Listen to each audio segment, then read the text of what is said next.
Здравствуйте, мои дорогие! Я очень люблю собирать грибы, о чем я уже писала. И мне всегда хотелось настоящую грибную корзинку. Не просто какую-то пластмассовую ведро или плетеное лукошко, какие можно купить, а кое-что поинтереснее. И как мне кажется, это мне удалось. Сегодня я покажу процесс создания такой уникальной корзинки. Сразу скажу, что название мастера я ни в коем случае не претендую и учить не могу, я еще сама толком плести не умею. Я хочу показать вам идею, саму идею грибной корзинки, интересной формы, интересного оформления и вдохновить на новые подвиги, так сказать. Не бойтесь пробовать себя в разных видах рукоделия и исполнять даже самые смелые задумки. Терпение наше все. Я закончила эту корзинку вчера, плела я ее 2 вечера, и сегодня она закрыла мой грибной сезон этого года. У меня тут травма случилась в лесу, по глупости рассказывать даже стыдно, но кто досмотрит мое видео до конца, сразу догадается, что это за травма. Для дна корзинки я буду использовать вот такой пластик, толщина его 2 мм. Я его покупала для того, чтобы делать дно у сумок. Но он достаточно жесткий. Я уже что-то от него здесь отпиливала. Пилила я его ручной пилкой. У кого такого пластика нет, можно использовать фанеру или вот такие термосалфетки, но в несколько слоев. У меня, к сожалению, всего 2. И плотность их, если 2 сложить, недостаточная, они будут прогибаться. Мне надо, чтобы дно было жесткое. Затем дно я буду с 2 сторон, вот этот пластик, закрывать кожей снизу, а внутри кожзам вот такой на тканевой основе. Для ремешка, наверное, я буду использовать тоже кожу. Я еще не знаю, может быть, я и ручку буду плести. Пока у меня в голове, опять же, все туманно. Ну, как всегда, вы знаете. И для плетения я буду использовать вот такую лозу я купила. Толщина ее 3 мм. Здесь 500 грамм.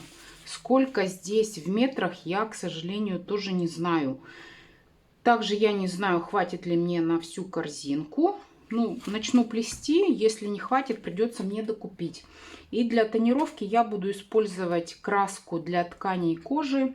Покажу, как я буду тонировать. Итак, начну. Я сделала из бумаги формата А3 лекало дна. Размер его не очень большой, не очень маленький. Как мне кажется, ну, такого среднего размера. Вот здесь 41 сантиметр. И здесь 21,5. Вот такой бобовидной формы. Для резки этого пластика я буду использовать вот такую пилу. Она с лазерным направителем. Я этой пилой ни разу не пользовалась. Мне она досталась от очень приятной женщины. Мы с ней разбирали гараж. И вот она мне отдала очень много вот таких вот коробок с разными инструментами. Я, конечно, их все забрала. Не знаю, что из этого получится, но буду пробовать.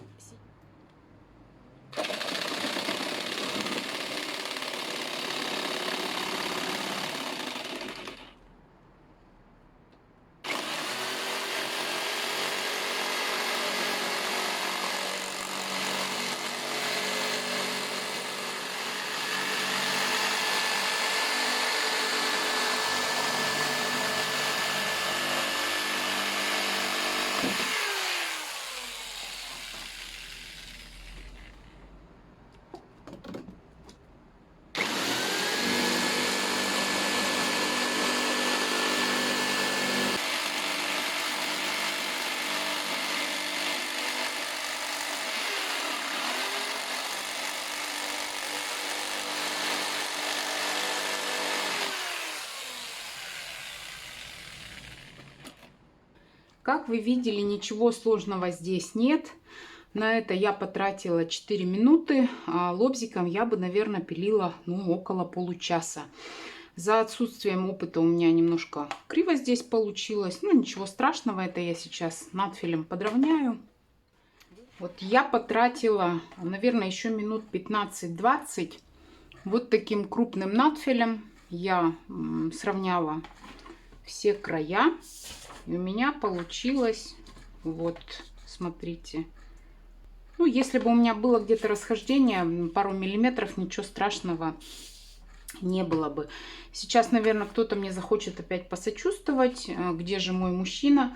На самом деле мужчина на месте, но я сама люблю вот такие работы выполнять мужские. Не знаю почему, люблю пилить, сверлить, что-то прикручивать, ремонтировать. Ну вот с детства у меня почему-то такая тяга. Не только к шитью, да, но вообще к работе руками. Сейчас я по этому уже дну вырежу две детали. Одну из натуральной кожи, она будет, как я уже говорила, снизу корзинки дно. И вторую из кожзаменителя, это будет внутри корзинки, светлая, чтобы все было видно, что там внутри. Вырежу я, ну, наверное, на 0,75 побольше, чем эта пластмассовая деталь пластиковая.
Клей высох, и дно практически готово. Осталось только пробить отверстие, куда будут продеваться прутья. Сначала я сделаю разметку. Разметку я буду начинать от центра. Ну, я сейчас вот по этому шаблону отмечу центр. И на расстоянии 2,5-3 примерно сантиметра. Ну, на равных, конечно, расстояниях друг от друга буду делать отметки. Не знаю, сколько у меня будет, 2,5, 2,7 или 3. Я уже методом тыка буду пробовать. Шаг между отверстиями у меня получился 3 сантиметра на удачу. Четко-четко. Теперь я буду пробивать отверстия. Отверстия я буду пробивать вот таким пробойником. Поскольку у меня лоза 3 мм толщиной, то, соответственно, и отверстия я буду делать 3 мм толщиной. И пробивать я буду, смотрите, впритык вот к той пластмассовой детали, к пластиковой. Ее я пробивать не буду, но вот совсем рядом.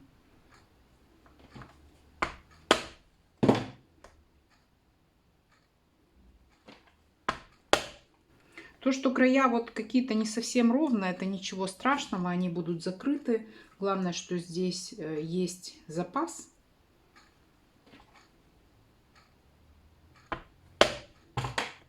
Вот такое дно у меня получилось.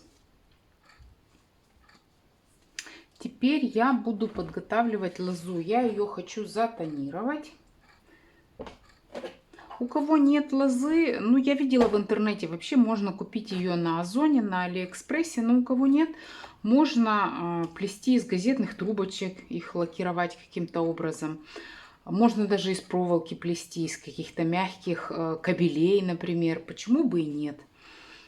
Вот я налила теплую воду, наверное, градусов 35, и добавляю сюда краску для тканей кожи. Ну, немножко вот так на глаз. Мне буквально ее нужно затонировать, лозу. Я не хочу, чтобы она была сильно темная. Можно, конечно, морилкой было ее покрасить. Ну, я решила, что так. 2 в одном. Я ее немножко изотонирую, и она у меня будет готова к плетению. То есть размягчится. Потому что в таком виде, конечно, вот как она есть, она сухая, она просто будет ломаться где-то на изгибах.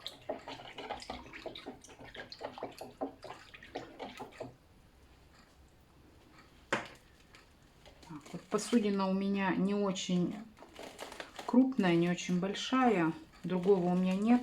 Ну, вот так вот будет лежать. Я буду так вот покручивать каждые 5 минут. Ну, минут 20, наверное, пусть полежит. И затем уже я приступлю к плетению. Время вышло. Сейчас я проверю. Вот один прутик таким образом отлично очень сгибается, не ломается. Значит, готово. Можно вытаскивать.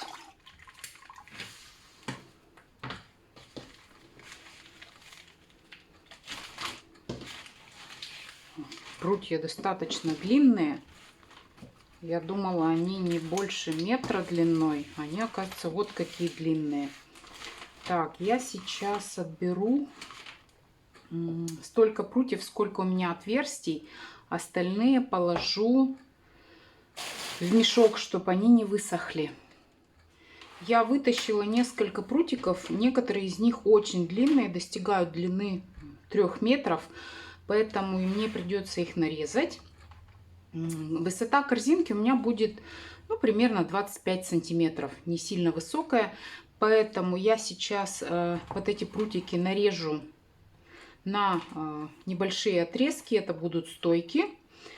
То есть у меня получается 25. Ну, с запасом я по 40 сантиметров нарежу сейчас вот такое количество прутиков для стоек.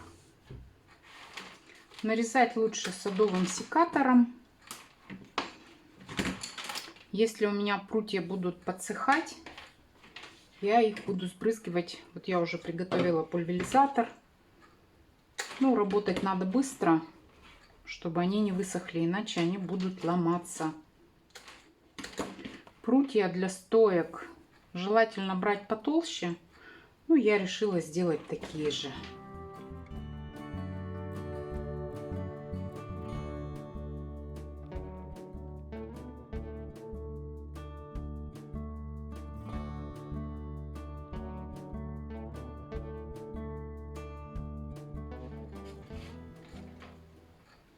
Вот этот кончик нужно, чтобы был между первая, вторая, между второй и третьей.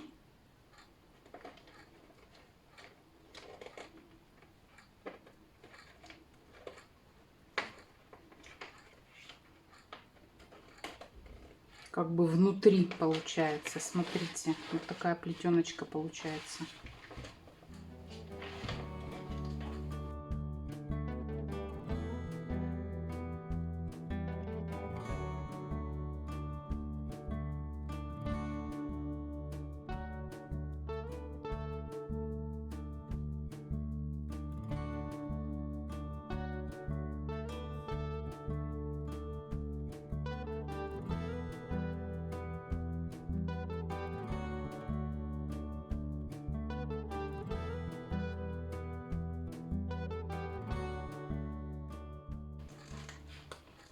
И вот эту последнюю сюда. Вот. Все, смотрите.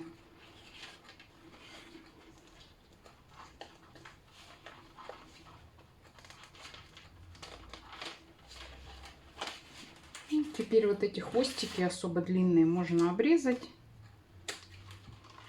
Вот дно готово. Так оно будет выглядеть снаружи. Вполне достойно. Теперь мне нужно вот этот край оплести, чтобы его видно не было. Я длинные прутья разрезала на 2 части. Они у меня получились, ну вот, по 2 метра. То есть прутья очень длинные. Я буду, смотрите, как плести. Заостряю. Вставляю вот сюда. Вот так вот. Да, рядом вот с одной. Затем Так, надо вставить покрепче. 3 пропускаю и завожу за 4.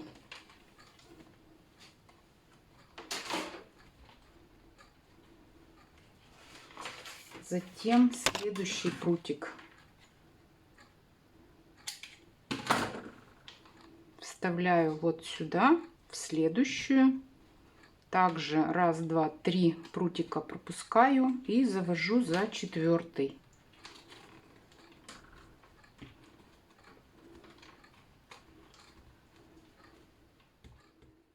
Слушайте, это какой-то ужас, конечно. Вот эти длинные, вот они вообще тут по 2 метра.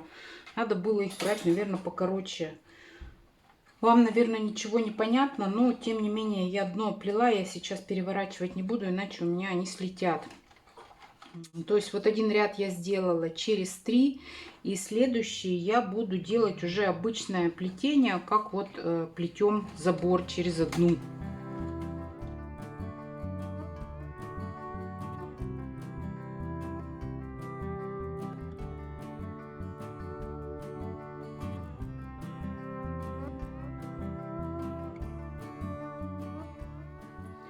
Вот, смотрите, я вот так совсем поверну немножко. То есть сейчас у меня стоечки уже поднялись, и уже более-менее понятно, что я делаю. Стоечки я поправляю. Ну, то есть, вот, смотрите, которая у меня снаружи идет, я ее внутрь. Это снаружи, я ее внутрь. И вот так по кругу я и плету. Вот, корзинка уже становится похожа на корзинку. Теперь уже даже видно, каким образом переплетение происходит. Лоза стала покороче, и плести стало намного легче. Здесь я вот эти основы стянула резинками, чтобы сделать небольшое закругление в этих местах. Здесь я тоже постараюсь. Вот надо таким образом натягивать. Я тут лужи развела и постоянно брызгаю, потому что воздух очень сухой. Я поставила увлажнитель, но тем не менее все очень быстро высыхает.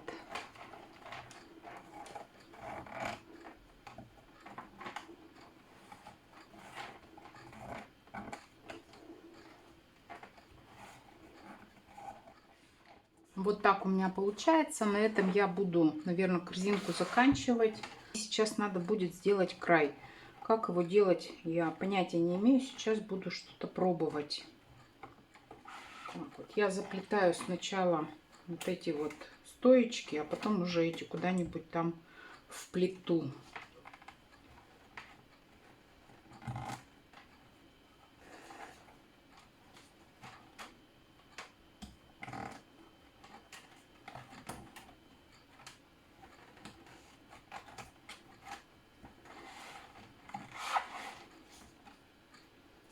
У меня получается одна назад, одна вперед и вот сюда назад.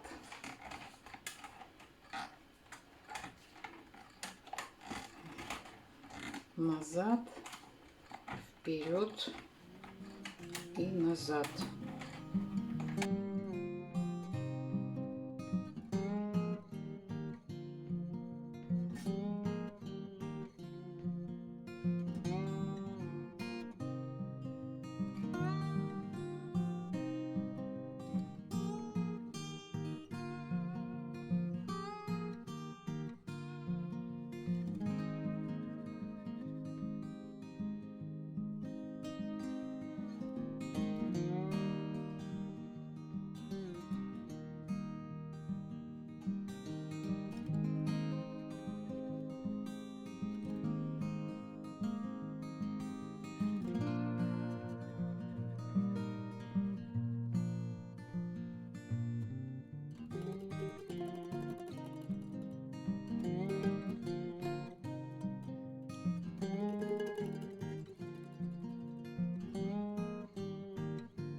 Вот как-то неожиданно для меня самой здесь получилась косичка. То я в одну сторону заплела, потом в другую. Вот. Все обрезала. А здесь у меня соединение. Это тоже надо обрезать. Лишнее, чтобы они не торчали. Грибочки мои не травмировали. Прошла ночь. Корзинка подсохла, и она мне определенно начинает нравиться. Я даже не ожидала, что у меня так получится. Стоечки, ну, почти ровно. Теперь буду делать ручку. Как делать ручку, я тоже не знаю. Смотреть какие-то книги, YouTube. Ну, я для этого слишком ленивая, честно говоря. Я в детстве увлекалась макраме, поэтому что-нибудь сейчас будем придумывать. Вот я сделала 4 таких прутика. Ну, они не меньше метра. И сделала отметочки уже вот здесь вот по центру. Прутики я снова размочила, потому что они подсохли. Но вы видели, у меня подсыхало, и вот здесь вот, здесь и здесь у меня надломилось.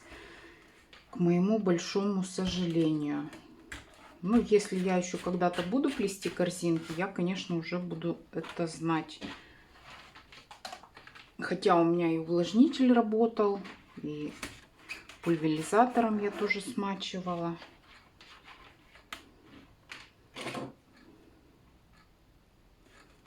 Там здесь на промежуток побольше чуть-чуть. Так, у меня 4 длинные получаются, 4 короткие. Сейчас попробую сплести плоский шнур. Что из этого выйдет? Так, как-то лысовато. Так, вот я еще вставила. По 2, наверное, будет уже более-менее симпатично.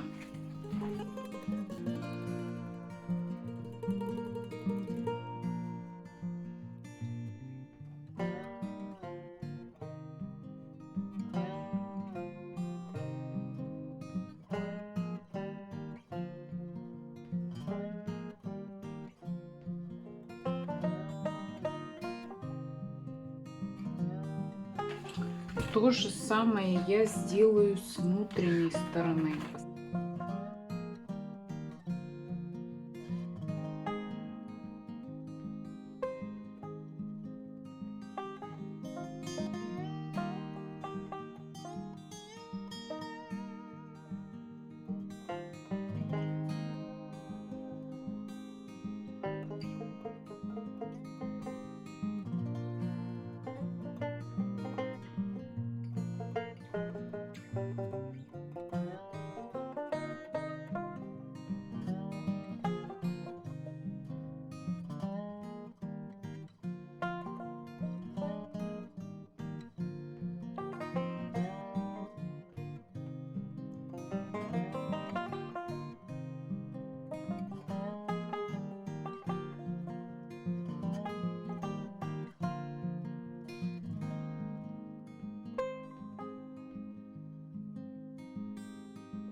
Почему я ниткой перемотала, а не скотчем, скажем? Мне надо, чтобы внутри все прутики просохли. Если бы я перемотала скотчем или еще чем-то, ну, я думаю, что это бы все там просто заплесневело. Теперь оставлю это все высыхать. Ручки высохли, корзинка вся высохла. Теперь я ее залакирую. Я сегодня уже с утра сбегала в магазин и купила вот такой лак в виде спрея. У него тоже древесный оттенок. Но мне кажется, спрей намного лучше.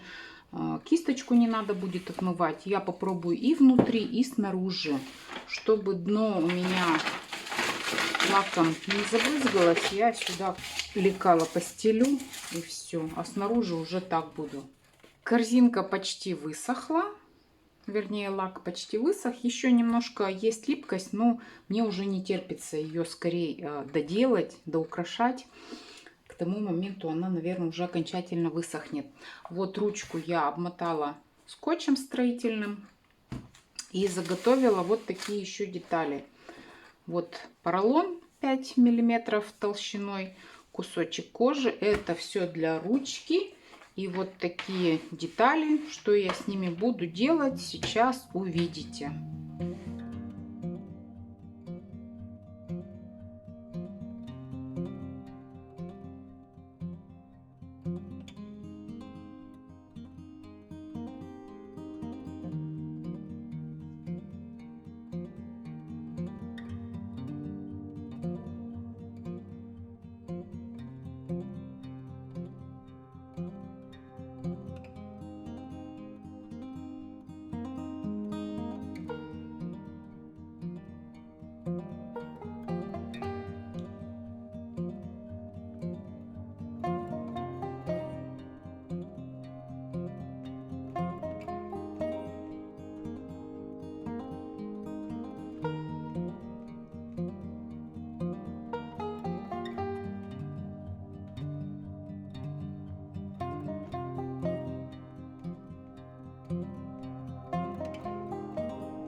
Корзинка готова. Для первого, так сказать, опыта плетения из лозы, мне кажется, получилось очень даже неплохо. Ну, специалисты, конечно, заметят, что что-то где-то не так, но я сейчас не буду говорить, где и что. В общем, результатом я очень довольна. Смотрите, вот эти все элементы кожаные крепятся с помощью ременных винтов. Вот здесь ремешочек вот так затягивается и через дно он фиксируется, то есть он не болтается. Удобная ручка кожаная, мягкая, можно и так носить, можно и на локтевом сгибе носить. То есть вот, например, на этой руке, да, и вот это вот идет к телу. Здесь у меня специально я эту делала кожаную деталь, чтобы вот эти вот ножички грибные носить, два, вот такие щеточкой. Покупала я их на Амазоне, ну на Алиэкспресс они точно есть. Очень удобные, кстати. Вот. И, кстати, вот эта вот петля, я знаю, что это совсем не безопасно, но когда я, например, хожу, собираю грибы, почему-то ножик не закрываю я все время. Мне его проще вот куда-то в ведро, да, к стенке ведра таким образом. Но иногда грибы травмируются, поэтому я решила вот таким образом его. Здесь уже он дальше не идет, то есть все. Вот. То есть корзиночку можно и в руках понести, и можно понести ее на плече или через голову. Вот таким образом. Вот. Очень даже, ну я померила, мне понравилось, очень удобно. Не могу это не заснять. Иду к машине, смотрите. Это все опята. Опята. И вот туда, до самого низа. Все опята. Ну, я их, конечно, собирать не буду. Вернее, буду, но не все. Маленькие соберу, молоденькие. А вот эти лопухи оставлю. На этом я буду заканчивать. Мне очень хочется верить, что моя идея вам понравилась, и я смогла вдохновить вас на какие-то новые свершения. Если вам нравится то, что я делаю, подписывайтесь на мой канал, ставьте лайки, пишите комментарии, делитесь моими видео. Всем желаю отличного настроения. До свидания!